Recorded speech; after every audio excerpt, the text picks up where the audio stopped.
അങ്ങനെ ബിഗ് ബോസിൻ്റെ എപ്പിസോഡ് 46 ഇപ്പോൾ എയർ ആയിരിക്കുകയാണ്. അതായത് നമുക്കറിയാം ശോഭയും ഷിയാസും ഇപ്പം വീട്ടിൻ്റെ ഉള്ളിലുണ്ട്, ഗസ്റ്റായിട്ട് വന്നതാണ്. ഹോട്ടൽ ടാസ്ക്, അതായത് എക്കാലത്തെയും ക്ലാസിക് ടാസ്ക്കായ ഹോട്ടൽ ടാസ്ക്കാണ് ഇപ്പം നടന്നുകൊണ്ടിരിക്കുന്നത്.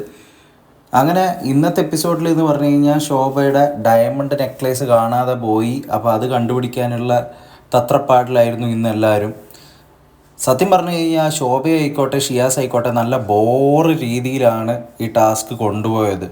അത് സോഷ്യൽ മീഡിയ നമ്മൾ നോക്കുകയാണെങ്കിൽ എല്ലാവരും പറയുന്നുണ്ടായിരുന്നു ഈ രണ്ടാൾക്കാർക്കും ഇതുവരെ ബിഗ് ബോസ് ഗെയിം, എസ്പെഷ്യലി ശോഭയ്ക്ക് എന്താണ് ഈ ബിഗ് ബോസ് ഗെയിം എന്ന് ഇതുവരെ മനസ്സിലായിട്ടില്ല എന്നുള്ളത് കാര്യമാണ് എല്ലാവരും പറയുന്നുണ്ടായിരുന്നത്. പക്ഷേ ഇന്ന് നടന്ന പ്രധാന സംഭവം എന്ന് വെച്ച് കഴിഞ്ഞാൽ ബിഗ് ബോസ് സീസൺ 5 ഒരു കണ്ടസ്റ്റൻ്റ് ഇന്ന് വീണ്ടും തിരിച്ചു വന്നിരിക്കുകയാണ്.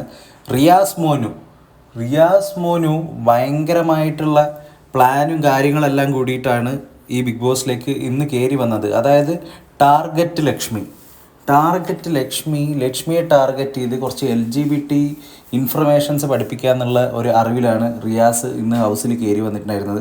അത് തുടങ്ങിയപ്പം തന്നെ റിയാസിനത് എടുത്ത് പുറത്ത് തള്ളണം. പെട്ടെന്ന് തന്നെ ലക്ഷ്മിയുടെ അടുത്ത് കാര്യങ്ങൾ അവതരിപ്പിക്കാൻ തുടങ്ങിയിട്ടുണ്ടായിരുന്നു റിയാസ് ഇന്ന് വന്നപ്പം തന്നെ. റിയാസ് മോന് മനസ്സിലാക്കേണ്ട ഒരു കാര്യം എന്ന് വെച്ച് കഴിഞ്ഞാൽ ആദിലാൻ നൂറേനെ ഒട്ടുമിക്ക ആൾക്കാർക്കും ഇഷ്ടമാണ്. അതായത് കേരള സമൂഹത്തിലുള്ള ആൾക്കാർക്കും ബാക്കി ബിഗ് ബോസിൽ ഉള്ളിലുള്ള ആൾക്കാർക്കും ഇഷ്ടമാണ്. അതുപോലെയല്ല മോനെ റിയാസ് മോനും നിൻ്റെ അവസ്ഥ എന്ന് പറഞ്ഞു കഴിഞ്ഞാൽ ആ സമയത്ത് തന്നെ ഒട്ടുമിക്ക ആൾക്കാർക്കും കണ്ടുവിടാത്ത ഒരു അവസ്ഥയായിരുന്നു റിയാസിൻ്റെ എന്ന് പറഞ്ഞു കഴിഞ്ഞാൽ. ആ സമയത്ത് എങ്ങനെയോ ഭാഗ്യത്തിന് റോബിനെ അതിൽ നിന്ന് മറ്റേ ഫിസിക്കൽ അറ്റാക്ക് എന്ന് പറഞ്ഞിട്ട് ഔട്ടാക്കാൻ പറ്റി. വേറെ ഏതെങ്കിലും ബിഗ് ബോസ് ആണെങ്കിൽ പോയി പണി നോക്ക് മോനെ എന്ന് പറഞ്ഞിട്ടുണ്ടാവും. കാരണം പിടിച്ച് തള്ളിയതിൻ്റെ ഇടയിൽ തട്ടി വേദനിച്ചു നൊന്തു എന്നൊക്കെ പറഞ്ഞ് കരഞ്ഞിട്ടാണ് അന്ന് റോബിനെ ഔട്ടാക്കിയിട്ടുണ്ടായിരുന്നത്. അപ്പോൾ ഇന്ന് റിയാസ് മോന് ടാർഗറ്റ് ചെയ്യാൻ വന്നത് ലക്ഷ്മിയാണ്. പക്ഷേ ലക്ഷ്മി അങ്ങ് പൊളിച്ച് അടുക്കി എന്ന് പറയേണ്ടി വരും. ലക്ഷ്മിക്ക് ഉണ്ടായ നെഗറ്റീവ്സും കാര്യങ്ങളെല്ലാം ഇന്ന് നമ്മുടെ ലൈവ് ചാറ്റൊക്കെ നോക്കുകയാണെങ്കിൽ അപ്പം തന്നെ നമുക്ക് മനസ്സിലാവും.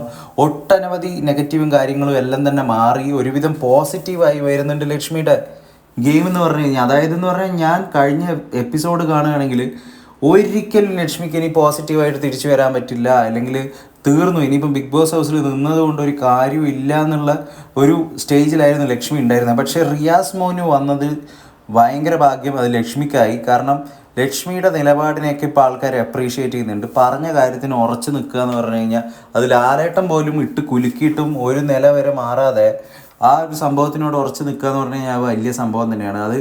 അതുപോലെ തന്നെ ഞാൻ ചാറ്റിൽ വായിച്ചിട്ടുണ്ടായിരുന്ന കുറച്ച് സംഭവം എന്ന് വെച്ച് കഴിഞ്ഞാൽ ഇത് എല്ലാവരെ കൊണ്ടും ലക്ഷ്മീനെ ഇപ്പോൾ ആൾക്കാരെല്ലാവരും കൊണ്ടും ഇഷ്ടപ്പെടുത്തുന്നതാണ് ചില ആൾക്കാരൊക്കെ പറയുന്നത്. അതായത് ലക്ഷ്മി തീയാണ്, മറ്റേ അതാണ് ഇതാണെന്നൊക്കെ പറയുന്നുണ്ട്. അതിന് ഒറ്റ ഒരു റീസണേ ഉള്ളൂ. അതിൻ്റെ മെയിൻ റീസൺ എന്ന് വെച്ചാൽ റിയാസിൻ്റെ എൻട്രിയാണ്.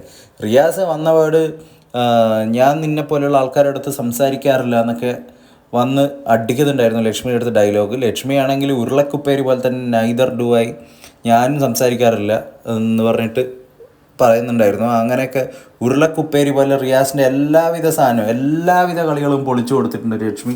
എന്തൊക്കെയോ എല്ലാം നടത്താൻ നോക്കിയിട്ടുണ്ടായിരുന്നു റിയാസ്. പക്ഷെ ഒരു കാര്യമില്ല, എല്ലാ ഭാഗത്തും പൊട്ടാത്ത പടക്കം പോലെ ചീളിപ്പോയി എന്ന് പറയേണ്ടി വരും. ആ ഒരു രീതിക്കാണ് റിയാസ് ഉണ്ടായത്. കുറച്ച് നേരം കഴിഞ്ഞപ്പോൾ റിയാസ് തന്നെ ആ ഒരു സംഭവം ഒഴിവാക്കി വിട്ടിട്ടുണ്ട്. കാരണം എന്തൊക്കെ കളിച്ചിട്ടും കാര്യമില്ല എന്ന് റിയാസിന് മനസ്സിലായിട്ടുണ്ട്. അതുകൊണ്ട് റിയാസ് തന്നെ ആ സൈഡ് വിട്ട് വേറെ തീം പിടിക്കാമെന്ന് വിചാരിച്ചിട്ട് ആ വഴി നടന്നു. ഇന്ന് അതുപോലെ തന്നെ ഉണ്ടായ വേറൊരു മെയിൻ സംഭവം എന്ന് വെച്ച് കഴിഞ്ഞാൽ ടാസ്കിനിടയിൽ ആദിലയും ആര്യനും കാണിച്ച വൃത്തികേടെന്ന് പറയേണ്ടി വരും. അതായത് വളരെ ഈ കുക്കിംഗ് ഒക്കെ അത്യാവശ്യമായി കുറച്ചൊക്കെ ചെയ്യുന്ന ആൾക്കാർക്ക് അത് എത്രത്തോളം ഒരു ഇഷ്ടത്തോടു കൂടിയൊക്കെ ചെയ്യുന്ന ആൾക്കാർക്ക് അതിൻ്റെ ഒരു ഇത് മനസ്സിലാവും. അപ്പോൾ കുക്കിങ്ങിനെയും ഫുഡിനെയൊക്കെ അത്രയും ഡീപ്പായിട്ട് കാണുന്ന ഒരാളാണ് ഒനീൽ എന്ന് പറഞ്ഞു കഴിഞ്ഞാൽ. ഒനീലിനെ ഇത്രയും ദിവസമായിട്ട് കണ്ടിട്ടുള്ള എപ്പിസോഡ്സ് കണ്ടിട്ടുണ്ടെങ്കിൽ നമുക്ക് മനസ്സിലാവും ആ കാര്യങ്ങളൊക്കെ.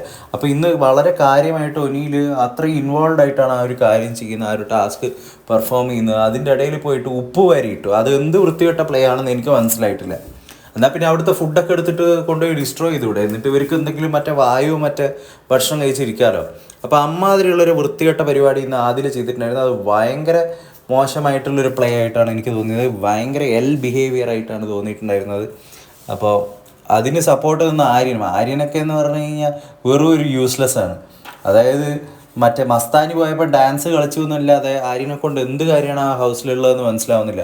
അതായത് ഒരു സീരിയസ് ആയിട്ടുള്ളൊരു കാര്യം സംസാരിക്കാനോ അല്ലെങ്കിൽ അതനുസരിച്ചിട്ടുള്ള രീതിയിൽ പെരുമാറാനോ ഒന്നും തന്നെ ആര്യന് പറ്റുന്നതായിട്ട് എനിക്ക് തോന്നിയിട്ടില്ല. എല്ലാം വെറും കുട്ടിക്കളിയായിട്ടാണ് തോന്നിയിട്ടുള്ളത്. അതുപോലെ തന്നെ ഒരു സീരിയസ്നെസ്സോ അല്ലെങ്കിൽ വേറെ ഒരു സംഭവമോ ഒന്നുമില്ല. അല്ലെങ്കിൽ തന്നെ ഒരു സ്റ്റേറ്റ്മെൻറ്റ് പറയാനോ അല്ലെങ്കിൽ ഒരു അഭിപ്രായം പറയാനുള്ളൊരു കോൺഫിഡൻസോ അല്ലെങ്കിൽ കറക്റ്റായിട്ട് സംസാരിക്കാനുള്ളൊരു കഴിവ് വരെ ഉണ്ട് എന്ന് നമ്മൾ നോക്കിക്കഴിഞ്ഞാൽ മനസ്സിലാവും ഇല്ല എന്നുള്ള കാര്യം. അപ്പോൾ ഇന്ന് നടന്നിരിക്കുന്ന മെയിനായിട്ടുള്ള സംഭവം എന്ന് വെച്ചാൽ ഇതൊക്കെയാണ്. വേറെ കാര്യങ്ങളൊന്നും ഇന്ന് പ്രത്യേകിച്ച് നടന്നിട്ടില്ല. എന്തായാലും ഹോട്ടൽ ടാസ്കിൻ്റെ കണ്ടിന്യൂഷൻ ഇനി ഒരു 2 ദിവസം കൂടി എന്തായാലും ഉണ്ടാവും.